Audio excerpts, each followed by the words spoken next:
This is Plastics Restorer. This product is used for the oxidation and refurbishment of plastic and rubbers. Let's sew this product.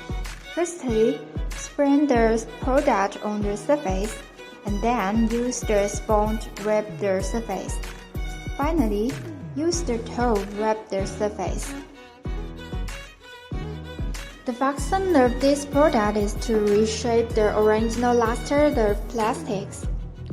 It can quickly dissolve the oxide layer on the surface of the plastic. It contains nano-level glazing factor, so it can form a protective layer on the surface of plastic, resists UV and anti-aging, and also plays a role in smoothing, glazing, and brightening the surface of the plastic.